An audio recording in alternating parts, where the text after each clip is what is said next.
Silver! Ahoy! A fiery horse with the speed of light, a cloud of dust, and a hearty Hi-Yo Silver, the Lone Ranger.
With his faithful Indian companion Tonto, the masked rider of the plains led the fight for law and order in the early western United States. The stories of his strength and courage, his daring and resourcefulness have come down to us through the generations. And nowhere in the pages of history can one find a greater champion of justice. Return with us now to those thrilling days of yesteryear. From out of the past and the thundering hoofbeats of the great horse Silver, the Lone Ranger rides again. Come on, Silver! Let's go, big fellow! I'll Silver! Ahoy!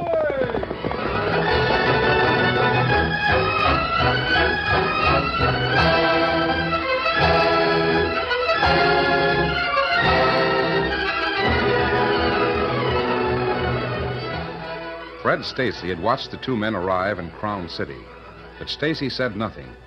Not until he had completed the plan which leaped into his mind when first he saw Blackie Kruger and Skip Crowley. Stacy was a lawyer, a smart lawyer, and he never wasted words.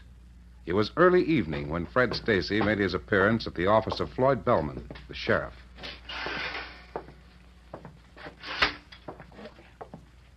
Evening, Sheriff. Huh? You, see the two fellas that pulled into town a while ago? I seen them. Why? Thought you might be interested to know. They're over at the Longhorn Cafe, stirring up trouble. So? What kind of trouble? What kind of trouble do you expect from a pair of gunslingers? You got reason to call them fellas gunslingers? All I'm saying is that they're making trouble. Now, if I was you, Never mind hinting at what you want, Stacy. What's on your mind? I want that pair locked up for... For what? Well, they were downright insulting when I was in there a while ago. Called me names. Is that supposed to be something new around here? Somebody calling you names? I'm not here to argue, Sheriff. I want that pair arrested. You going to sign a warrant? You don't need a warrant on a vagrancy charge or for disturbing the peace.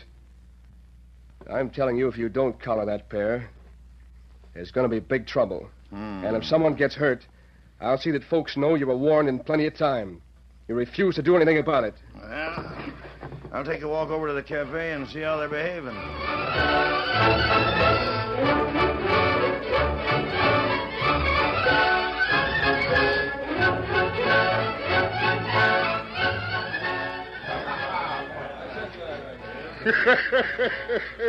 So this is Crown City, eh? I never seen such a rat hole in all my life. Me neither, Blackie. How about you and me giving this place a good cleaning? Well, I don't know, Skip. Maybe the rats like it this way. Come on, let's clean it out. Both of you. You two Jaspers looking for trouble, huh? Well. Look at the tin star, Blackie. Yeah. Funny-looking Jasper, ain't he, Skip? We don't like troublemakers in Crown City. Get your horses and clear out right now. And if we don't? You'll spend the night in jail. Randy, Dawson, you hang Myers. Give me a hand with this pair. Hey, what's the idea? You're heading for the lockup, mister. Now, wait a minute. On what charge? Disturbing the peace is enough charge, I reckon. Disturbing it.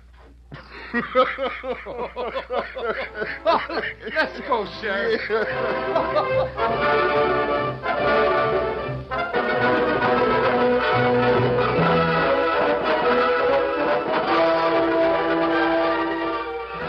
The two men showed plainly that they were highly amused at the charges brought against them by Sheriff Bellman. Later that evening, Fred Stacy, the lawyer, appeared again at the Crown City Jail. Oh, well, you back again? Well, now what? Wanted to talk to your prisoner, Sheriff. Yeah? About what? About what? Why, about getting him out of here, of course. Getting him. Say, you're a bigger shyster than I thought you was. You get him arrested, then come around looking for business, trying to get him out. You got any objections to me talking with him? Oh, not. I reckon not. Go on back, Stacy. Of all the conniving shysters I ever run across, you're the worst, Stacy. Absolutely the worst. Well. Howdy, gents. Howdy. What's on your mind, fella? My name's Fred Stacy. I happen to be a lawyer. Thought you might want a little help getting out of here. Go away, shyster. We're in here for the night, and the only charge is disturbing the peace. Yeah, we had to find a place to spend the night anyway, and, well, this way the sheriff's saving us the price of a room at the hotel. Beat it, fella. We don't need a lawyer to defend us for disturbing the peace. I wasn't thinking of that charge, Crowley. What? What do you mean? How do you know my name? Our friend the sheriff doesn't pay much attention to reward notices. What are you talking But I reckon he'd be powerful interested in this one if I was to show it to him. It says you and your partner here are wanted up in the North Country for murder. What's your game, Stacy? I got a little job that needs doing. It's made to order for you gents. What kind of job? You're going to knock off the Sweetwater Express tomorrow night. Oh. Just like that, huh? We're gonna do it. You're going to do it, Crowley, you and Blackie. Otherwise, I'm laying this notice on the sheriff's desk on my way out of here. I'm just wondering, Stacy. Did you have anything to do with us getting in here on a trumped-up charge? Yes, I had everything to do with it. And it looks like I'm going to have everything to do with getting you out. Well, of all Skip, hold it. Stacy, get that notice out of sight. Wait a minute, Stacy. I want to see that paper you just shoved in your pocket. I don't see where my private papers are any of your business, Bellman. You don't, eh? Well, maybe it don't matter. By any chance, was that paper anything like this? What? It's a reward notice for the capture of these two fellas, Skip Crowley and Blackie Kruger. Oh. Yeah. I see. I wonder if you really are surprised or if you're just acting. Why, I was just talking to these gents about getting them out of here for disturbing the peace. You can forget that charge. The charge now is murder. If they didn't need a lawyer before... They sure need one now, huh, Sheriff? How about it, Blackie? Now, Wait a listen. minute. That deal you was talking about, Stacy. What deal? What are you fellas trying to cook up Go anyway? ahead, Skip, go ahead. What about it? I reckon me and Blackie will take that deal, Stacy. Now, just a minute. I want to know what's going on. You want to know, huh, Sheriff? Stacy, put up that gun. Here's where you find out, mister.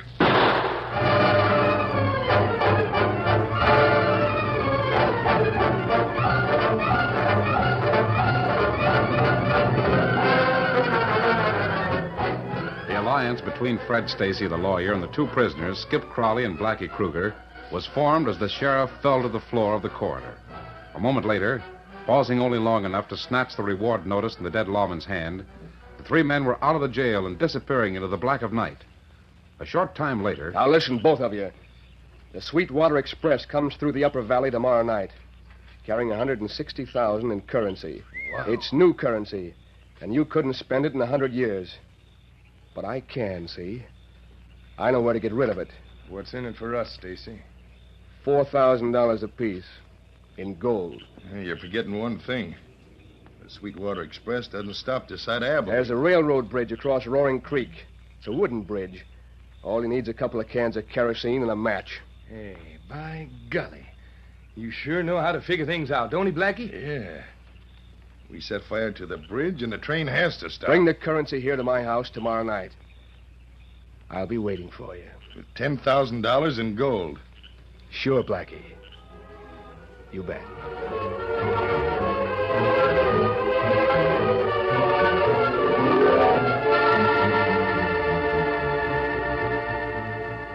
It was the following afternoon. In the Lone Ranger's camp, the masked man and his Indian friend Tonto glanced anxiously at the figure of the horseman coming toward them at breakneck speed. Something's happened in town, Tonto. Got Silver and Scout ready to travel. Dan ride plenty fast to get here. Oh, Victor. Oh, boy. Oh, fella. Oh.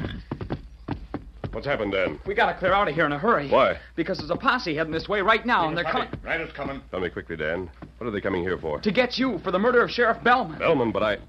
Come on, let's ride. You can tell me the story later. Come on. This way.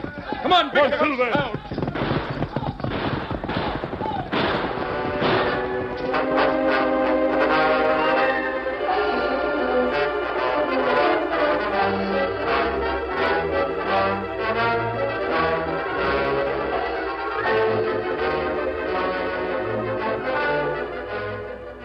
As the posse came racing up to the scene of the Lone Ranger's camp, the masked man whirled the great stallion Silver, and in another moment he and his companions were flashing away at breakneck speed, dodging and twisting to avoid the burst of gunfire that followed them. Swiftly and surely, the Lone Ranger, Tonto, and Dan Reed left their pursuers behind. And then, for several hours, they rode steadily through the hills, with Tonto leading the way over ground where their trails were impossible to follow. Darkness had fallen, and the three companions had made a temporary camp for the night on a high ridge where they could get a clear view of the valley below. When daylight came... Yeah, we're safe enough here for the night. Tomorrow we'll move again. Are we gonna leave the valley? No, Dan. We're going to stay until we found out why Floyd Bellman was murdered. From what I was able to learn in Crown City, the thing doesn't make sense. Bellman arrested two strangers for disturbing the peace. That's right. And the next morning, the sheriff is found dead and the two men have escaped. No one knows who the men are, huh? Just a couple of troublemakers. Lots of people saw them, though. Whether they killed the sheriff or had help from the outside, there has to be a reason. A better reason than we have now. You mean they wouldn't have killed him unless they had a better reason than being arrested for disturbing the peace? Well, it's a very minor charge, Dan. He'd have been free in the morning. Dan, you'll not tell us how posse come to our camp. There was an old prospector in town when the killing was discovered. He'd been by our camp a couple days before and had seen the Lone Ranger. Oh, him think masked friend, part of outlaw gang, huh? That's right. It was a break for us that Dan found out about the posse. Golly, I never rode so fast in my life. You should have seen the way Victor left that crowd behind. What's the motive behind the killing of Sheriff Bellman? Everyone in town remembered that when he arrested that pair, they laughed about it. They thought it was pretty funny. Hey, listen. Oh, that's the Sweetwater Express, Dan. Golly, look. You can see the sparks from the engine way up here. I wonder if... Hey! Tonto, look. You see it. Bridge across Rowan Creek on fire. But how? The express is being stopped. Someone has set fire to the bridge. Come on, get your horses quickly. Golly, you mean that... This may be the motive we've been looking for in the murder of Sheriff Bellman. If we can catch the men who are stopping that train, we may find the killers we're after. Let's go. Come on, Victor. Silver.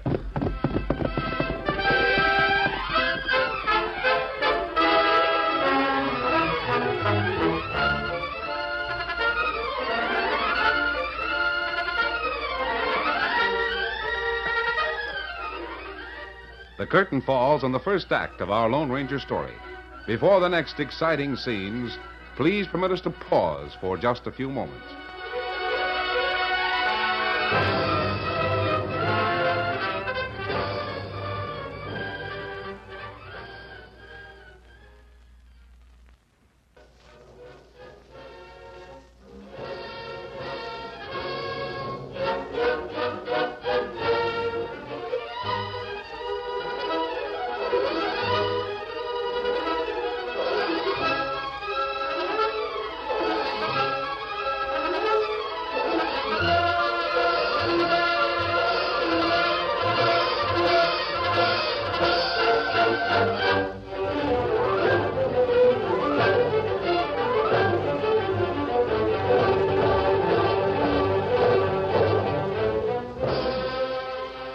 Now, to continue our story.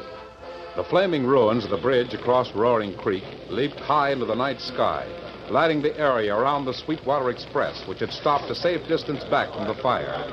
Some of the passengers and train crew were still trying desperately to fight the fire, but most of them had given up and were gathered about the express car, talking excitedly to the members of the train crew.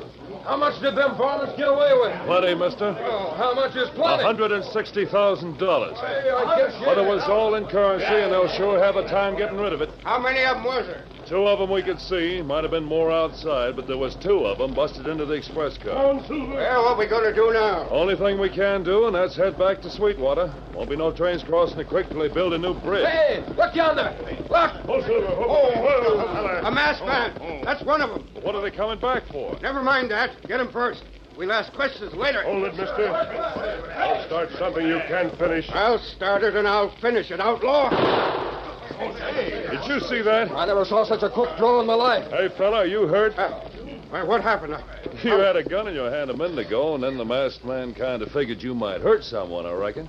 Gunpowder's the only language you people understand. So we can talk that way. Otto, keep your eyes open. Me watch crowd. I want to know what's happened here. You do, huh? Well, what's it look like? Someone set fire to the bridge to stop this train. Why? Now, see here, masked man. I ain't sure just why you fellas come back here. I think you'll... Never mind what you think. Tell me what you know. A couple of your outlaw friends wanted a package of currency we was carrying. Yeah, $160,000. Anyone hurt? Well, one of the guards got killed just because he didn't move fast enough to suit one of them buzzers. Now, see here, mister. Suppose you answer a few questions yourself. Come on, Otto. Let's go, Dan. Wait a minute, there. Not so fast. Don't let him get away. Stop him. Get him. Come on.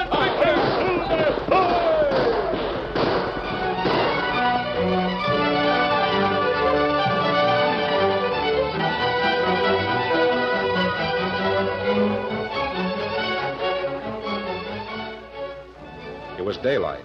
Far up in the hill country, the Lone Ranger, Tonto, and Dan Reed were following the winding, erratic trail left by the 2 train robbers. And then, suddenly, the trail turned to the south. Kemosabe. Outlaws go from here straight south. All this twisting and turning through the hills. That was just to cover up their getaway, huh? They'd have been even more careful, Dan, if they'd known they were being tracked by a man like Tonto. Outlaw fellows go plenty fast from here. Not try to cover sign. And we can go faster, too. Come on, Silver. Come on, Victor.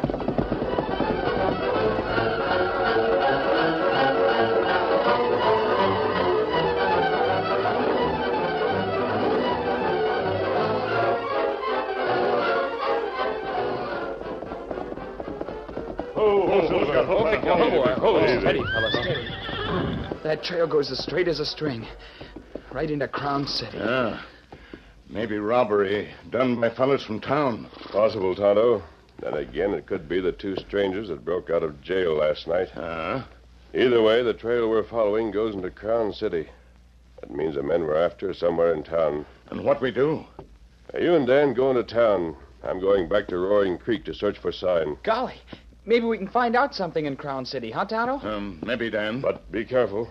The men we're after aren't small-time crooks. They'll stop at nothing to cover up their getaway. Come, Dan. Meet me this afternoon before sundown at Roaring Creek. We be there. Come on, Silver.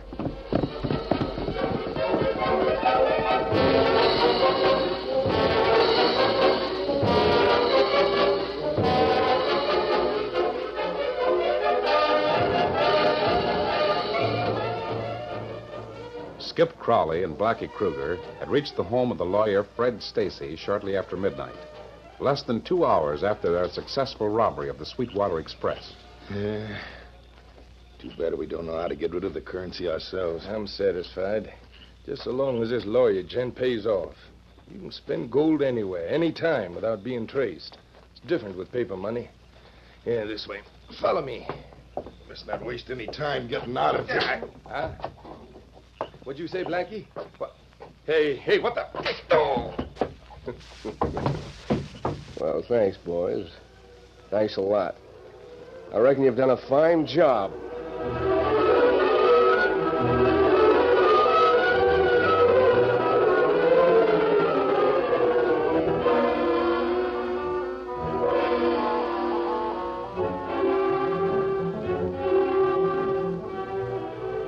The two outlaws recovered consciousness to find themselves securely tied. It was morning when Fred Stacy appeared at the head of the cellar stairs. Stacy, you double-crossing polecat, what's the idea?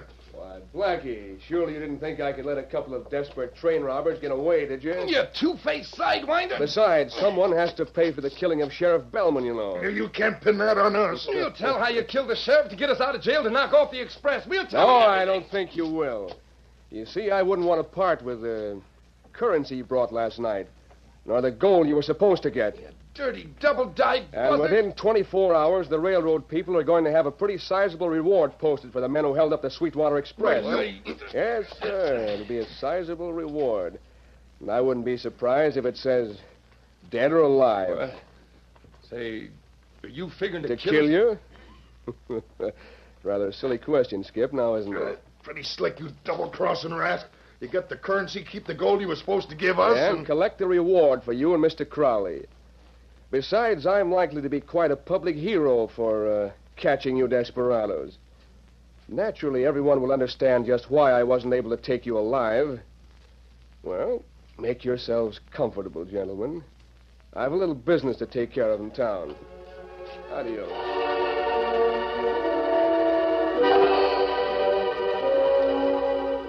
Dan Reed and Tonto found the people of Crown City highly excited about the train robbery which had taken place in the Upper Valley.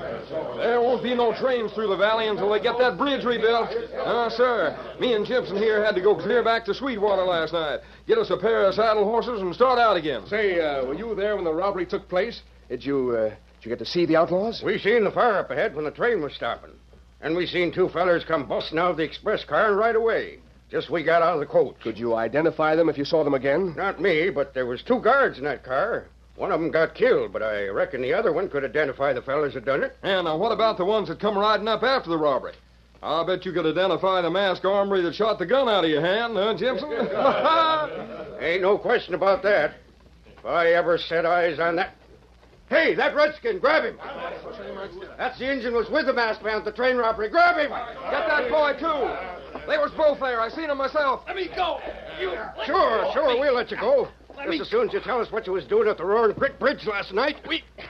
We weren't doing anything. Dan, you not say anything. Don't worry. Oh, so you wasn't doing anything, huh? You just happened to be there when the bridge burned and the express got robbed. Who was that masked outlaw? I can't tell you. Oh, take this pair down to jail and lock them up. You'll be sorry for this. Yeah, I suppose your friend with the mask will be coming to get you out of jail, huh? Dan, you not answer him. Maybe the masked man will try something like that. And if he does, we'll be ready for him. Oh, wait, just a minute, you men. How do you know this Indian and the boy had anything to do with that robbery? We don't, but we sure aim to find out. We know they were there, and they won't say why. Well, I'm just as interested in finding those robbers as anyone else. But we've got to be sure we catch the right man. Just who are you, anyway? Fred Stacy. I'm a lawyer here in Crown City. Yeah? Well, we're going to lock up this pair anyhow, Mr. Stacy. And maybe that masked man will try to get him out. Then we'll grab him. Oh, yes. Yes, I see. Come on, let's get him over to jail.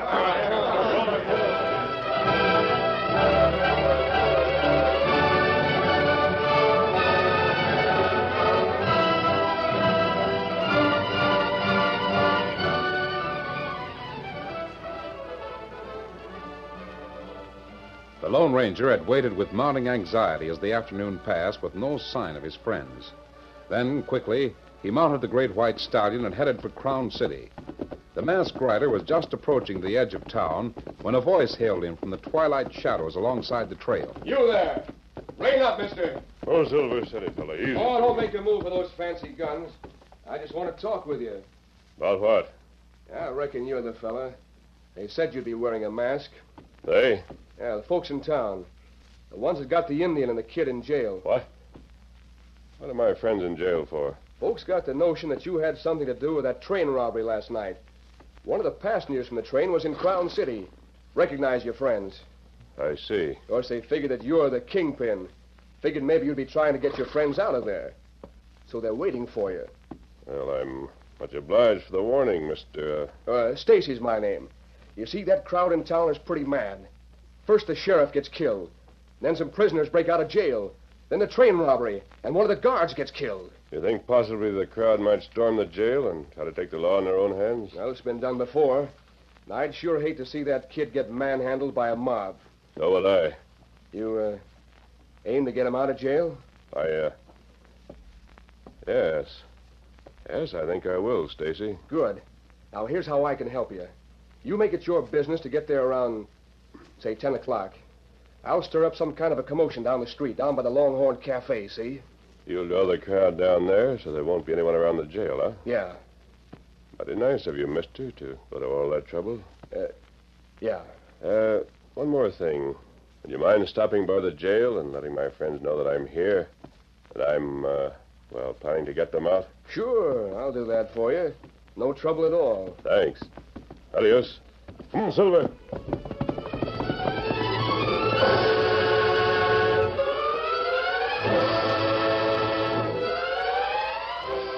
After delivering the masked man's message to Dan Reed and Tonto, Fred Stacy waited impatiently for 10 o'clock to arrive. As the hour approached, Stacy stepped quietly into the alley beside the Longhorn Cafe and drew a pair of pistols from beneath his waistcoat. 10 o'clock. Now for a little excitement. Help! Come quick! They're getting away! Over here! It's the men that killed the sheriff and robbed the express. This way! Who was it, Stacy? That same pair that Sheriff Bellman arrested the other night. I saw him running down the alley. Come on, let's get after him. Hurry up. There's a big reward out for that pair, dead or alive. Hold it, everyone. It's the masked man. That's him. He's the one we seen at the robbery last night with the Indian and the kid. What the... Who's that he's got with him? These are the men you were just going after. Stand where you are, Stacy. Hey, those are the two fellas that broke out of jail the night Sheriff Bellman was murdered. They're also the men who held up the Sweetwater Express. Under orders from Fred Stacy. Grab that man. He's wanted for murder. Let go of me, you fools. Can't you see these crooks are trying to... The masked man found a currency in your house. And if you think we ain't going to tell the truth, you're crazy after what you figured on doing to us. But that fella, he said he was going to get his friends out of jail. He said he was Don't going to... worry. They'll be out of jail in jig time, Stacy. But you won't. Not for a long time. But I don't understand that... I suspected you. You were too smart for your own good, Stacy. Too anxious to see my friends get out of jail. Too anxious to kill Blackie and Crowley so you could collect the reward money. But what made you think I had anything to do with it? Stacy, when you stopped me on the trail tonight, said that I was under suspicion for that train robbery. What? I wondered how you knew that I hadn't committed the robbery. And there was only one answer, mister. Come on, Stacy. You and those two fellas are going to jail. Right now. Yeah, it's too bad there's only one cell, Stacy. It'll be uncomfortable in there for you. But I reckon your two friends here will enjoy it more than you do.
The story you have just heard is a copyrighted feature of the Lone Ranger Incorporated.